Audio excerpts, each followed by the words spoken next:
नमस्कार दोस्तों, मैं आशीष कुमार भारतीय राज्य व्यवस्था में आपका स्वागत करता हूं। दोस्तों, ये वीडियो देखने से पहले ऑलरेडी मैंने पिछले 2 वीडियो बना चुका हूं, जिसमें एक इंट्रोडक्शन है राज्य, संविधान और राज्य व्यवस्था तथा दूसरे वीडियो में हमने रेगुलेटिंग एक्ट के बारे में बताया, क्या परिस्थितियाँ थी रेगुलेटिंग एक्ट लाने के लिए तथा क्या उसमें प्रावधान किए गए। फिर उसके बाद आज मैं पढ़ाऊँगा पिट्स इंडिया एक्ट के बारे में।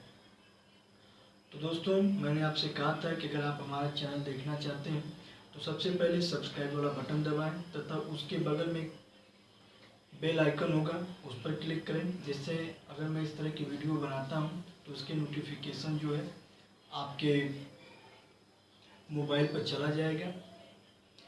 आइए पिट्स इंडिया एक्ट की बात करते हैं। एक बार जो ईस्ट इंडिया कंपनी थी उसने ब्रिटिश सरकार से 10 लाख पाउंड का ऋण मांगा, तो इसने ब्रिटिश सरकार ने ईस्ट इंडिया कंपनी को 14 लाख पाउंड का ऋण दिया और ऊपर से उन्होंने तमाम तरह के उस पर नियंत्रण लगा दिए। लेकिन इस 1772 में रेगुलेटिंग एक्ट ब्रिटिश सरकार की संसद से पारित हुआ, लेकिन कुछ समय बाद जो ईस्ट इंडिया कंपनी थी 10 लाख पाउंड का ऋण फिर मांगा। तो अब चारों तरफ ब्रिटेन में ये समाचार फैल गया कि आखिरकार ईस्ट इंडिया कंपनी क्यों इतनी घाटा में जा रही है। और कुछ लोग थे ईस्ट इंडिया कंपनी को इतना जलते थे इंग्लैंड में, वो सोचते थे इसको समाप्त कर दिया जाए और ब्रिटिश सरकार खुद जो है कि सत्ता अपने हाथ में ले। लेकिन ईस्ट इंडिया कंपनी के समर्थक भी संसद में बहुत थे जो ये चाहते थे कि ईस्ट इंडिया कंपनी में कुछ सुधार कर दिया जाए, लेकिन ईस्ट इंडिया कंपनी को रहने दिया जाए। तो जो 1784 का पिट्स इंडिया एक्ट है, पिट्स जो है इंग्लैंड के उसमें प्रधानमंत्री थे, उन्होंने यह एक्ट लाया था। उन्हीं के नाम पर इस एक्ट को पिट्स इंडिया एक्ट बोला जाता है। अब इसमें तो इंडिया में चेंजेस नहीं हुए थे, जो भी चेंज हुए इंग्लैंड में ही चेंज हुए, और वो भी ईस्ट इंडिया कंपनी की कार्यशैली पर, न कि भारत में कुछ हुआ। तो हम अगर इसको 2 भागों में बांट कर देखें, जैसे ये है इंग्लैंड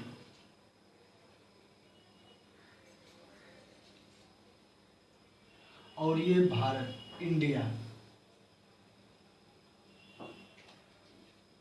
तो दोस्तों, इसमें क्या हुआ था कि ये जो ईस्ट इंडिया कंपनी थी, ईस्ट इंडिया कंपनी, मैंने आपको बताया कि ईस्ट इंडिया कंपनी में एक होते थे court of director, court of director, जिसको आज प्रेजेंट टाइम में कंपनी में बोला जाता है बोर्ड ऑफ डायरेक्टर। उस समय कोर्ट ऑफ डायरेक्टर उनको बोला जाता था। ये जो कोर्ट ऑफ डायरेक्टर थे, मैंने रेगुलेटिंग एक्ट में बताया कि ये ट्रेड से रिलेटेड, मिलिट्री से रिलेटेड या सैनिक, असैनिक, राजस्व यानी रेवेन्यू संबंधित सब यही देखा करते थे, भारत का जितनी भी चीजें थी। लेकिन अब ये हुआ कि इसके कार्यों को 2 भागों में बांट दिया गया। एक था व्यापारिक एकाधिकार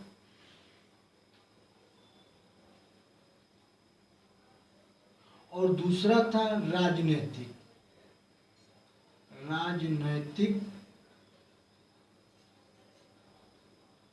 अधिकार।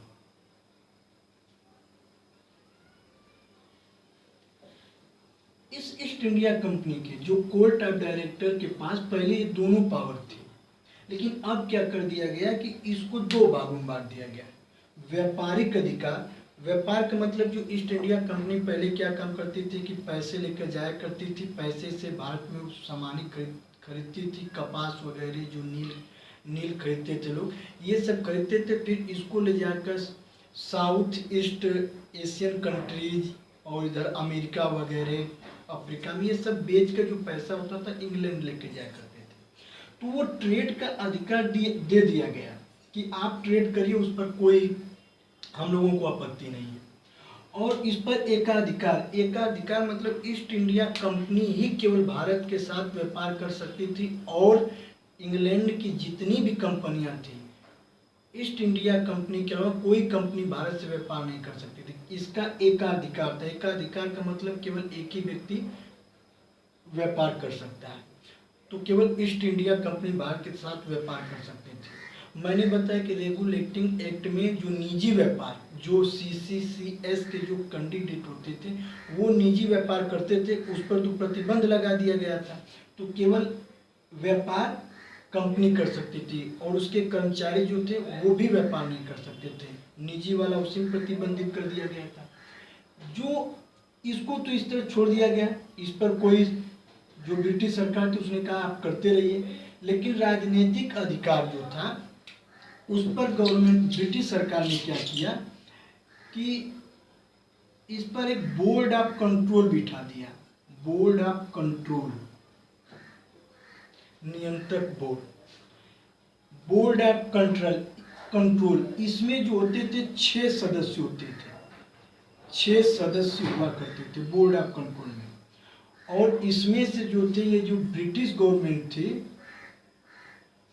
ब्रिटिश गवर्नमेंट, इनकी 6 सदस्यों की नियुक्ति ये ब्रिटिश गवर्नमेंट करती थी, जिसमें ब्रिटिश गवर्नमेंट के 2 कैबिनेट सदस्य होते थे। एक होते थे चांसलर ऑफ एक्सचेकर, दूसरे होते थे secretary of state for India, मतलब भारत का सचिव और चांसलर ऑफ एक्सचेकर, ये कैबिनेट मंत्री थे। ब्रिटिश गवर्नमेंट ने बोर्ड ऑफ कंट्रोल का सदस्य बना दिया इन दोनों को। अब प्लस 4 लोग जो थे वो प्रीवी काउंसिल के सदस्य होते थे। इंग्लैंड में प्रीवी काउंसिल होती थी जो कि सुप्रीम कोर्ट से भी ऊंचा थी। यहाँ की जो सुप्रीम कोर्ट स्थापित की गई थी, इसका जो अंतिम न्यायालय था वो था प्रीवी काउंसिल। तो उसमें से जो 4 लोग थे उनको इसका मेंबर बनाया गया। तो 2 ब्रिटिश कैबिनेट के सदस्य थे और प्लस 2 प्रीवी काउंसिल के, 4। तो 4 + 2 6 सदस्य हो गए बोर्ड ऑफ कंट्रोल के। तो इसको जो कोर्ट ऑफ डायरेक्टर जो थे, इनको ये अच्छा नहीं लगा। उन्होंने कहा कि हम नहीं मानते हैं, ये तो राजनीतिक अधिकार ले लेंगे तो फिर हम लोगों के पास बचा है क्या, ट्रेड में तो लोग ट्रेड करते ही रहेंगे। राजनीतिक अधिकार में क्या क्या आता है, जैसे असैनिक, जैसे गवर्नर जनरल की नियुक्ति आती थी, उसके परिषद के सदस्यों की नियुक्ति आती थी। और सैनिक का मतलब ये होता था कि कितने भारतीयों को किस पद पर, सूबेदार तक या उससे ऊंचे पद तक यहाँ तक बिठाया जाएगा, सेना का गठन किस तरह किया जाएगा, कितनी संख्या में किया जाएगा, किस राज्य पर आक्रमण करना है, ये भी पहले कोर्ट ऑफ डायरेक्टर तय करते थे। लेकिन अब तो इस राजनीतिक अधिकार में असैनिक, सैनिक और राजस्व, मान लीजिए कि ये जो कंपनी थी, कंपनी जब जाके कलेक्ट तो यही लगान किया करती थी, तो कितना लगान जो टैक्स लगाती थी वो कितना राजस्व के रूप में इकट्ठा हुआ, ये सब राजनीतिक अधिकार में आ गया। तो ये इससे संबंधित जो भी रिपोर्ट थी वो बोर्ड ऑफ कंट्रोल को दिखानी होती थी। और बोर्ड ऑफ कंट्रोल जो है कि भारत में ये आदेश देता गवर्नर जनरल को कि आप ये करिए, लेकिन इनको पसंद नहीं था कि हमारे जो कार्य में ब्रिटिश गवर्नमेंट की कोई संस्था, इस तरह की कोई निकाय जो है कि हस्तक्षेप करे। लेकिन पीट्स जो प्रधानमंत्री थे उन्होंने एक काम किया कि इसके बाद एक कमेटी गठित कर दी, सीक्रेट कमेटी, जिसको बोला जाता है गुप्त समिति।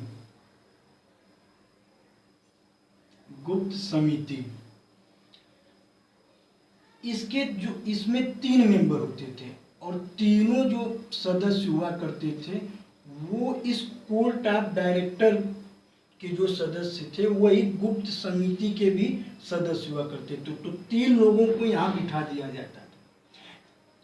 कोर्ट ऑफ डायरेक्टर कोई भी आदेश बनाते थे, किसकी नियुक्ति करनी, किसकी नियुक्ति नहीं करनी, किस पर आक्रमण करना, किस पर नहीं आक्रमण करना, राजस्व वो कहाँ कहाँ खर्च किया जाएगा। तो ये जो रिपोर्ट जो बनाई जाती थी बोर्ड ऑफ कंट्रोल के पास पहुंचती थी, बोर्ड ऑफ कंट्रोल उसको देखा करता था, फिर उसमें संशोधन करना होता तो संशोधन करते थे। फिर उसके बाद वो सीक्रेट कमेटी के पास जाती थी, तो सीक्रेट कमेटी में तो एक कोर्ट ऑफ डायरेक्टर के लोग बैठते थे। तो अब ये भी खुश हो गए और जो लोग, एक तो जो ईस्ट इंडिया कंपनी के समर्थक थे कि ईस्ट इंडिया कंपनी बनी रहे, वो तो खुश थे कि ईस्ट इंडिया कंपनी के पास उस तरह तो अधिकार है, क्योंकि अंतिम में सीक्रेट कमेटी में जो सदस्य थे कोर्ट ऑफ डायरेक्टर के सदस्य बैठे थे, तो ये लोग तो खुश हो गए। और जो लोग ये चाहते थे कि इसको समाप्त कर दिया जाए, वो इसलिए खुश थे क्योंकि ब्रिटिश गवर्नमेंट ने बोर्ड ऑफ कंट्रोल में 6 सदस्य जो बैठे थे वो ब्रिटिश गवर्नमेंट का ही पक्ष लेते थे। अब दोनों को क्या हुआ कि खुश किया गया इसमें।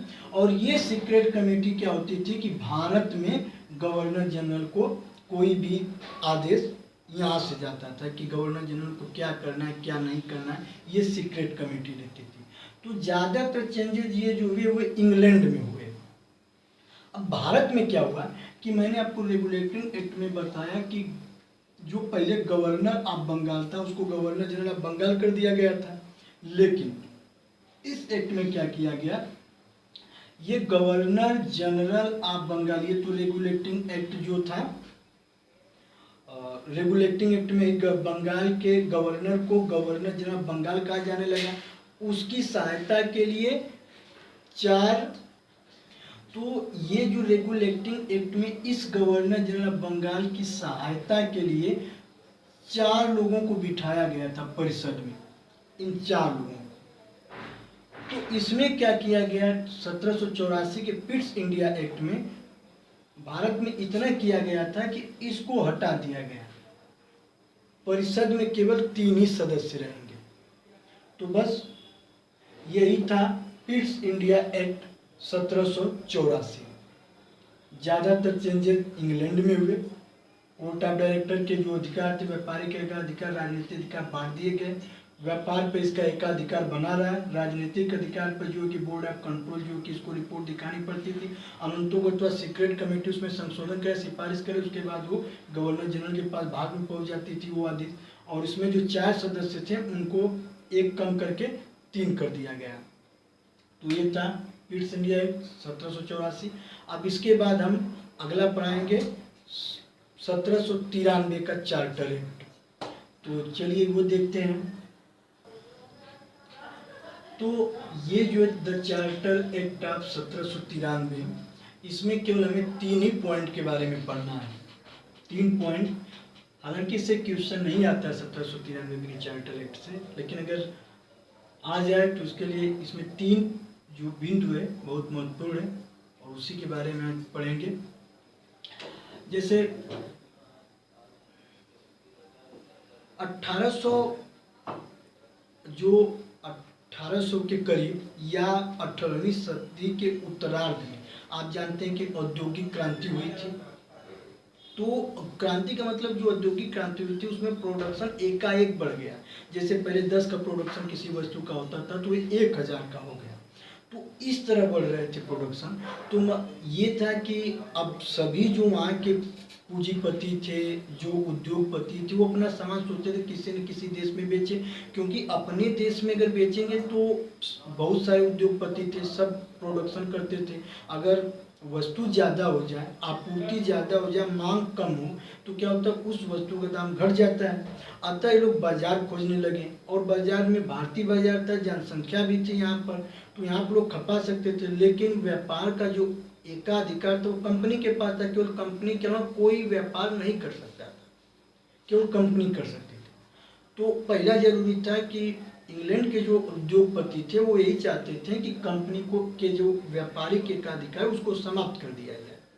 जब ऐसी बात हुई 1793 का चार्टर एक्ट बना, तो सब लोग यही चाहते थे कि मतलब ये समाप्त हो जाएगा। लेकिन जब पारित हुआ तो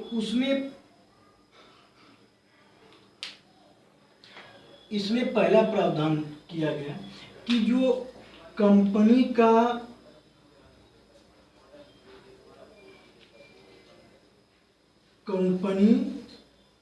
को 20 वर्ष तक और व्यापार करने का अधिकार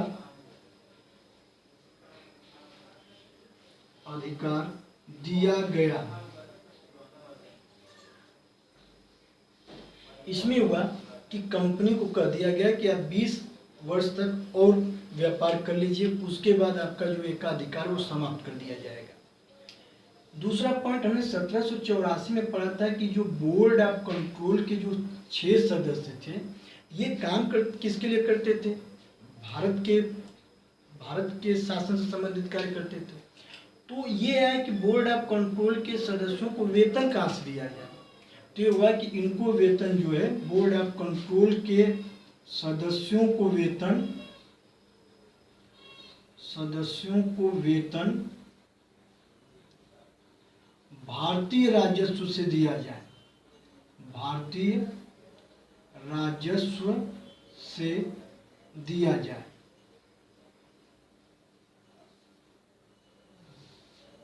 ये पहली पॉइंट थी। ये दूसरी पॉइंट थी। पहली पॉइंट में हमने बताया कि कंपनी को 20 वर्ष तक और व्यापार करने का अधिकार दिया गया, केवल कंपनी कर सकती थी और कोई नहीं कर सकता था 20 वर्ष तक। दूसरा ये हुआ कि बोर्ड ऑफ कंट्रोल के सदस्यों को वेतन भारतीय राजस्व से दिया जाएगा। और तीसरा जो प्रावधान किया गया, तीसरा ये किया गया था कि ये जो गवर्नर जनरल होता था, गवर्नर जनरल ऑफ बंगाल, इसमें क्या होता था कि इसके 3 सदस्य थे। परिषद में 3 सदस्य थे जो गवर्नर जनरल को क्या करते थे? सलाह दिया करते थे।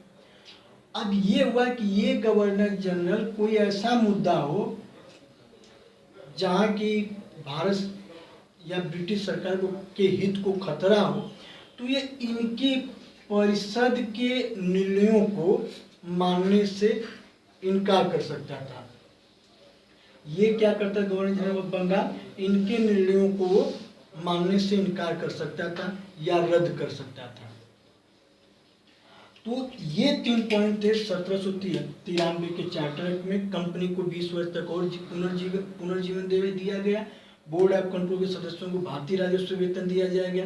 और तीसरा कहा गया कि गवर्नर जनरल बंगाल जो है कि अगर ब्रिटिश हित में हो तो वह इन परिषद के निर्णयों को मानने से इनकार कर सकता है। तो अगले वीडियो में दोस्तों मिलेंगे और फिर उसके बाद पढ़ाएंगे 1813 के चार्टर एक्ट के बारे में। तो थैंक्स फॉर लिसनिंग।